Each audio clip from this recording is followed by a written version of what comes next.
Welcome to Ghost of a Podcast. I'm your host, Jessica Lanyadoo. I'm an astrologer, psychic medium, and animal communicator, and I'm going to give you your weekly horoscope and no bullshit mystical advice for living your very best life.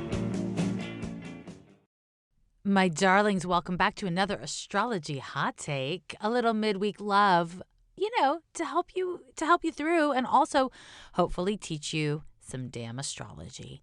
So this week, I want to talk about houses, and I'm going to, in a separate episode, talk about house systems, which is a question I get a lot of, and I really want to help you to understand what house systems are and how to choose the best one for you. Maybe even talk about my favy, which is Campanus. But that's not what I'm doing at all today. So let's just put that on a different shelf, shall we? And instead, I want to talk to you about the houses themselves, what each house means. Now, before I get into this, I want to just speak to something that I'm getting a lot of questions about from you guys and kind of in different ways.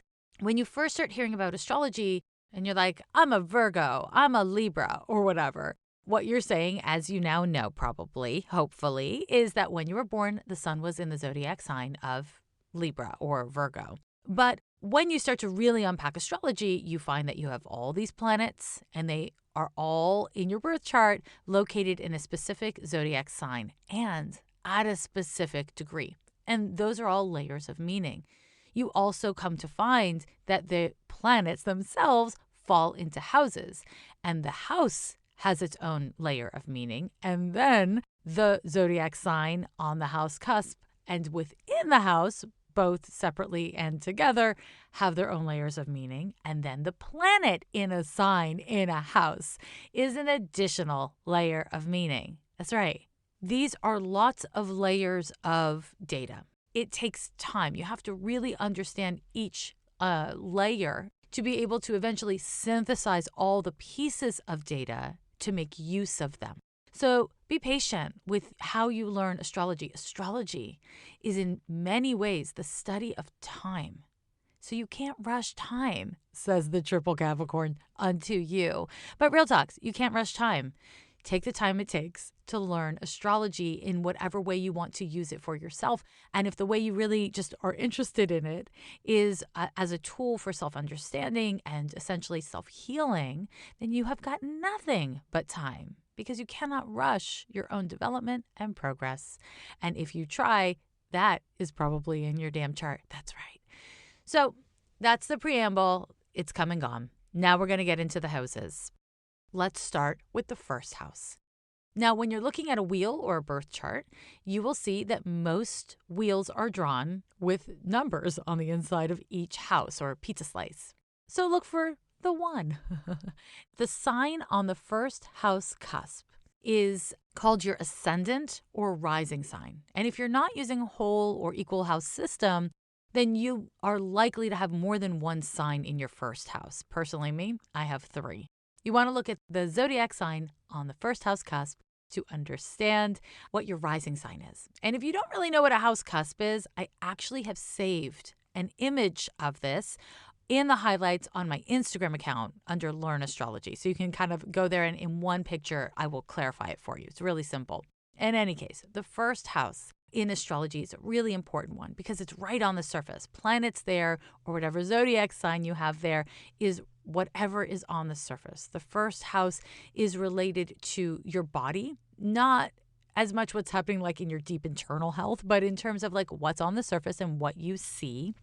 The first house is related to your personality. So in early years of my astrology practice, when people be like, can you guess my sun sign? Which, by the way, don't ever ask an astrologer to guess the sun sign for a couple of reasons, including astrology isn't a guessing game, says again, the Capricorn.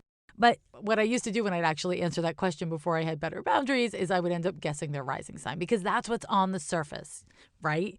The first house is related to kind of like your tendencies, how you hold yourself, how you assert yourself or not. And this is kind of more of a personality marker than it is a deep internal world marker.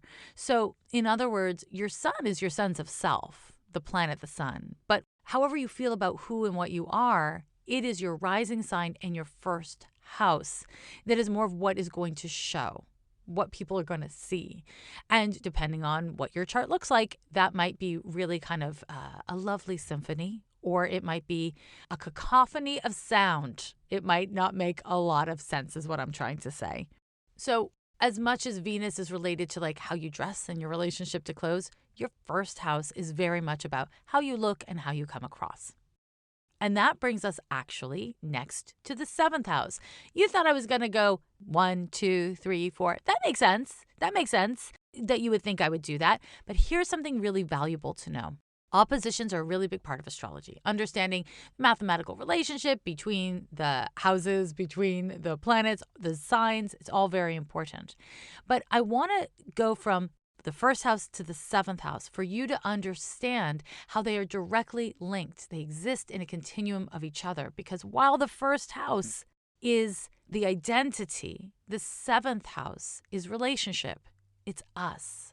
Whatever is in the first house, its opposite signs are in the seventh house. That is true for each house.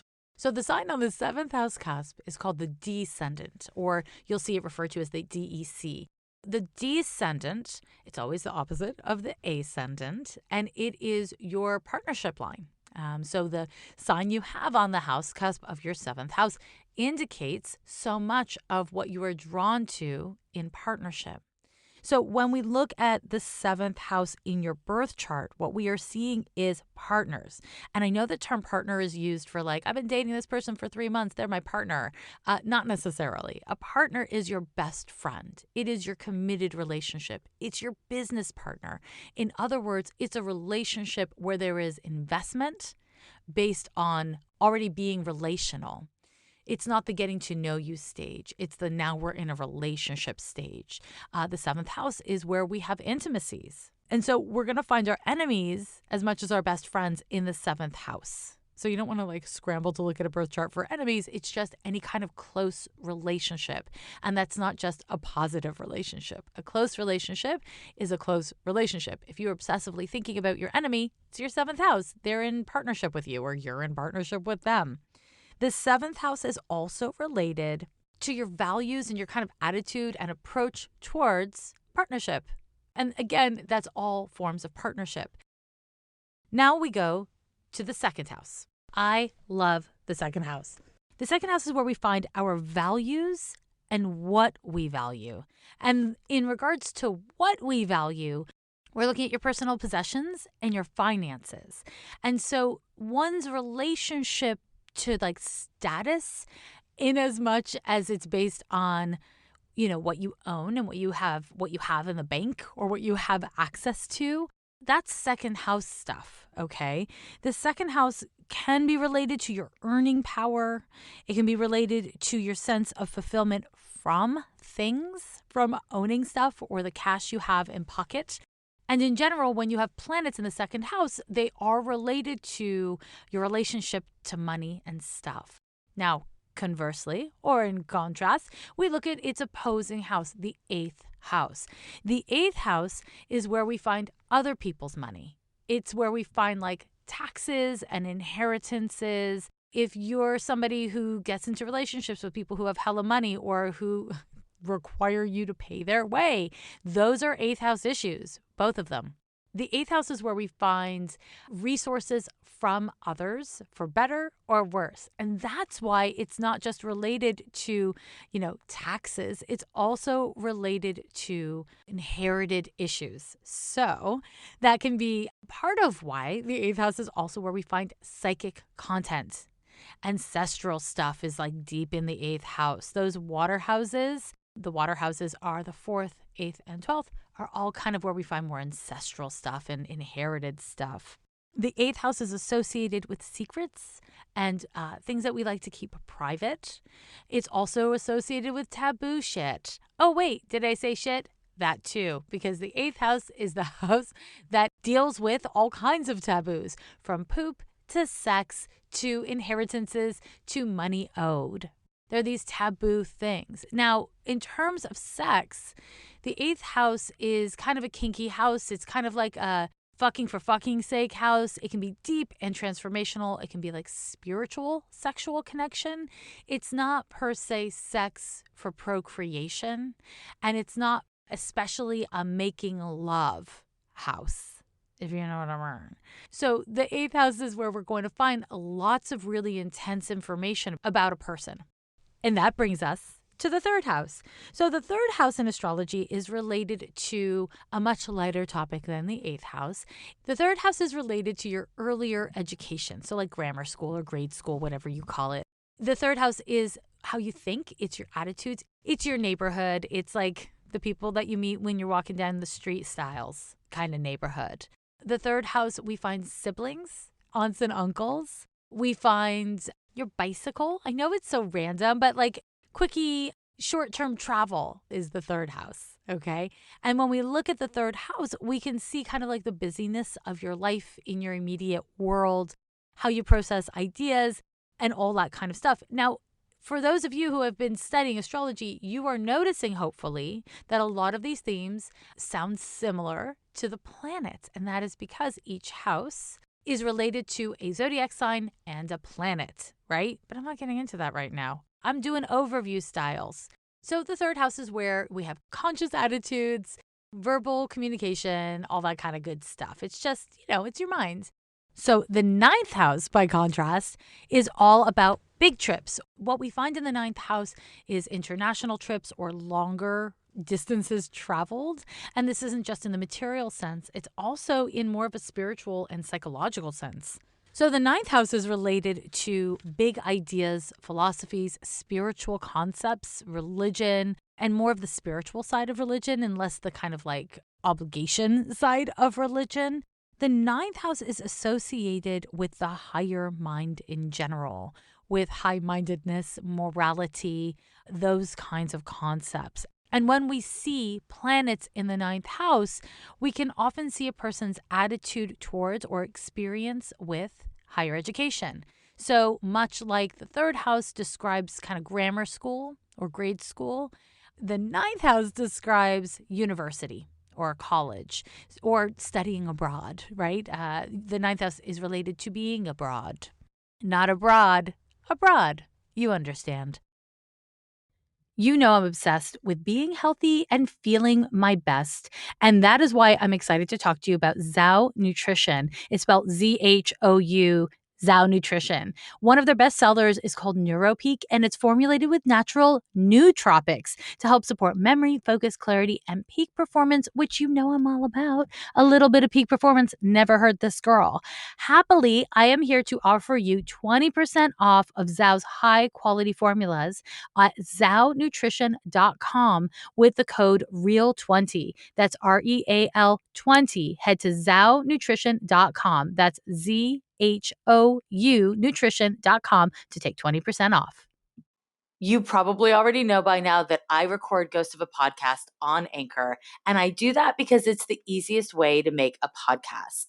It's free, and there are creation tools that allow you to record and edit your podcast right from your phone or your computer.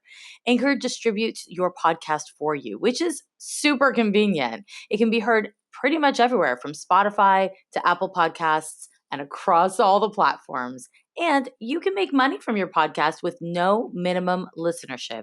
It's everything you need to make a podcast in one easy place. Download the free Anchor app or go to anchor.fm to get started today. On Spotify, you can listen to all your favorite artists and podcasts in one place for free. You don't even need a premium account. Spotify has a huge catalog of podcasts on every topic, including astrology. On Spotify, you can follow your favorite podcast so that you never miss an episode, and premium users can download episodes to listen to offline from wherever you are. You can easily share what you're listening to with your friends on Instagram. Just go ahead and download the Spotify app, search for Ghost of a Podcast on Spotify, or browse podcasts in the Your Library tab.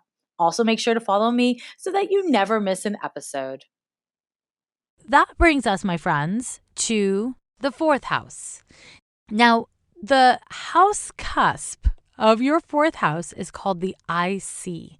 It is the lowest point in any chart. So if you're looking at a chart that has the IC drawn in, the 4th house drawn in, it will often say IC on that 4th house cusp. So the lowest point of the chart, the way I think of it, is if this wheel, your birth chart, was a tree. then the roots of the tree that grow deep beneath the ground, that would come out of your IC, out of your fourth house cusp. These roots are related to your home. Now, that's your home at any point in your life. It's how your birth chart functions, but it's also related to your childhood home. It's related to your parents, and it's related to your early developmental experiences in the context of your home life. And when I say early developmental experiences, I'm talking before you're a teen, before you're a preteen. The fourth house is related to family, home, and your roots in general. It's your relationship to your ancestry or your feeling about the generations before you and your place in the family line. When we're looking at planets in the fourth house, we're basically seeing planets indicating how we relate to our own home life, the value and kind of importance we place on it, and often the conditions that exist in our home life, not just in our family of origin or in the chosen family that we create with a partner or partners, but also, just like your roommate situation. That's going to be in your fourth house. The opposite house is the 10th house. And the 10th house cusp is called your midheaven. The midheaven in astrology is incredibly important. What it speaks to is your conscious life objectives. It's what you're known for. It's your reputation. And it's also what you want to be or how you want to be known professionally, reputation-wise, not intimately. This has nothing to do with your intimate life. This is to do with your career and your profession. Now, planets in the 10th house and also whatever sign you have in the 10th house, it all relates to your career. And, it is possible that you are a musician. That is your career. That is your conscious life objective. But your day job is that you work at a grocery store, right? And that's how you make your bills. The reality is your calling, your career, may or may not be something that is financially profitable for you. And because we live in capitalism, we want those two things to be all one, but they're not necessarily one thing. And for some people, their calling is to be a parent. That's generally not something that makes a lot of money. I don't know if you heard, it tends to cost.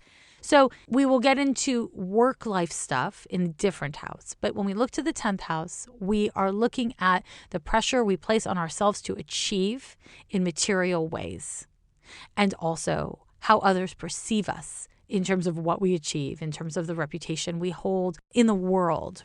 The 10th house and the midheaven are incredibly important points in the chart because they're related to career. But I want to just point out one other thing. In speaking about the 1st and 7th house axis and the 4th and 10th house axis, these are the angles of the birth chart, okay? So the 1st, 4th, 7th, 10th house, those are the angles, and they are really important to pay mind to. And there's a lot more I could say about it. If you guys are interested, send me questions and I'd be happy to unpack this further. But the angular houses always give us really important information in part because there's this way that they are so pivotal. They literally are the houses where we have this directional pivot.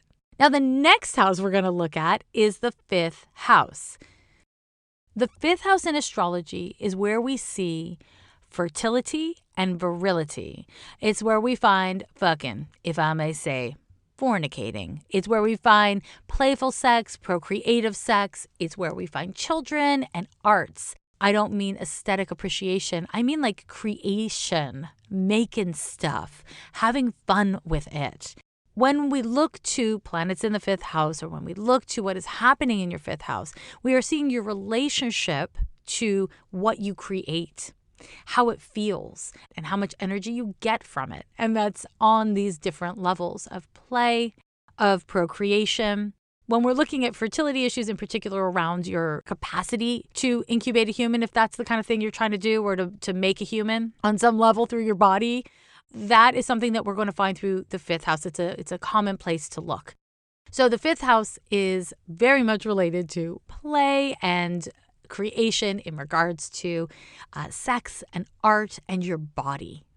And conversely, when we look at its opposite house, the 11th house, we are looking at your groups of friends. So your love affairs are in the 5th house, hooking up, sex, procreation. The 11th house is your groups of friends. It's your capacity for friendship. So when we find planets in the 11th house, we're finding planets that are kind of indicating your relationship to friendship or the issues that tend to play out in your friendships. This is a house where we can see your goals, but not goals in that 10th house way where it's like your conscious life objectives. It's how am I going to participate? How am I going to get in the game? What am I going to do? It's a little bit more of a dynamic interplay in the 11th house. The 11th house is associated with humanitarian interests and social interests. So I want to kind of hold a distinction between the 3rd house, socializing, which is really like about like your neighborhood and like the people who are immediately around you. 7th house, socializing, which is your partnerships. It's your frenemies, your besties, your partner. 5th house, socializing, which is not exactly social. It's more like who you're hooking up with and who you're having chemistry with. And then the 11th house, socializing, which is groups of friends. It's kind of like the clique of people that you like to hang out with or the people that you kind of identify with as a general demographic, right? That's the 11th house. If you are a person who hangs out in clubs, if you are part of organizations, this is all 11th house stuff. Whether you feel like you're a part of things or not, and then how you participate when you are kind of engaged with others in groups, that's all found in the 11th house. And finally, we get to some very exciting houses to talk about. The 6th house is where we find work, as I alluded to with the 10th house. With the 6th house, we find the things you do day to day. So it's your job, which for some people, our job and our calling is the same thing. And for many people, your job is not your damn calling. It's the thing you do for cash, right? And so when we look to the 6th house, we see your day-to-day habits. It's what you're doing with your time.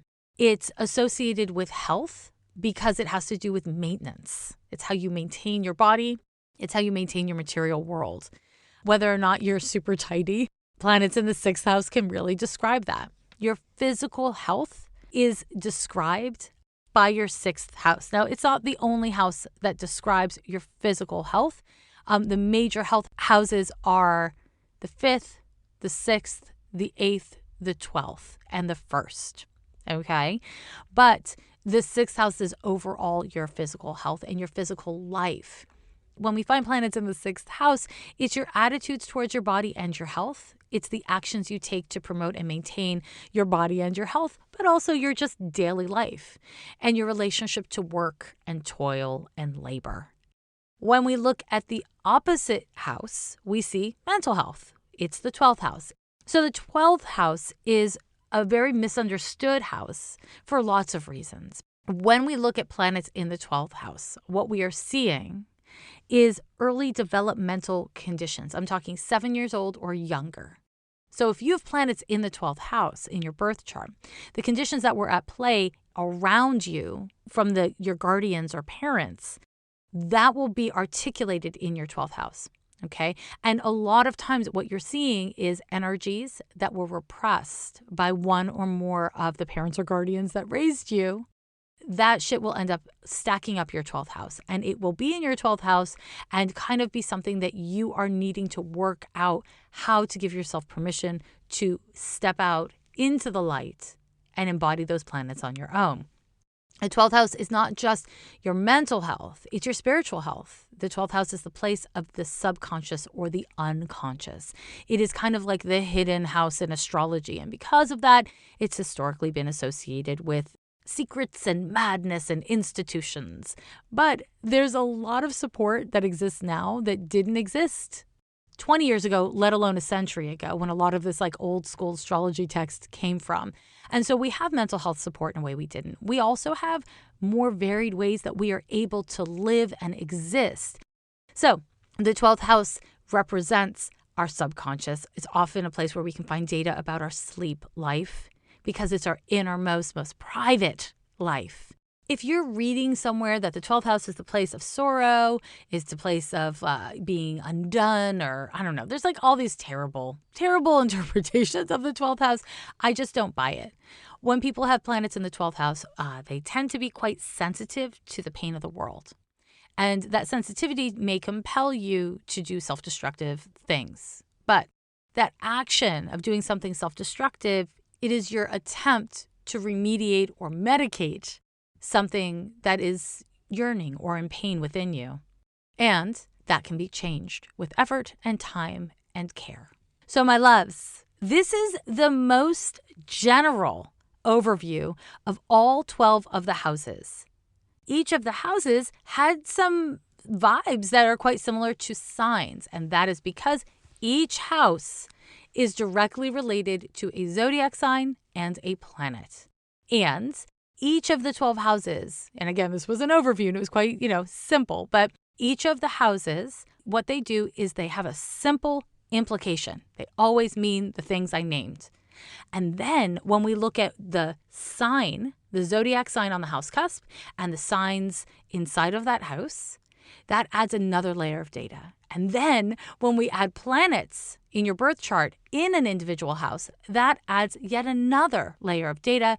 And as you learn astrology, what you get to do is synthesize this data to understand metaphorically. You may put on a pair of bell bottoms, right? You may put on a pair of bell bottoms and make them look fashion and make them look fierce. And I may put on a pair of bell bottoms and make them look stupid and dumpy.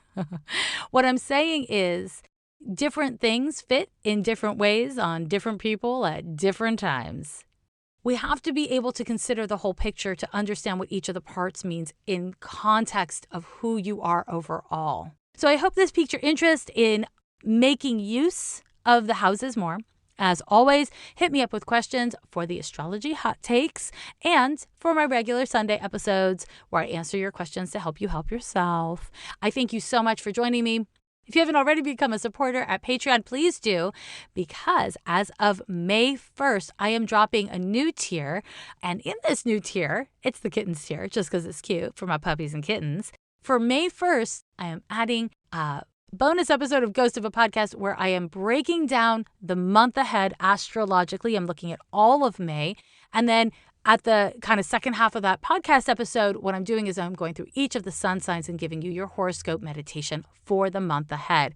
So, join me there. Learn tarot with me. Get your horoscope for the month ahead. And continue to be kind to yourself and others. Bye. Every year they say the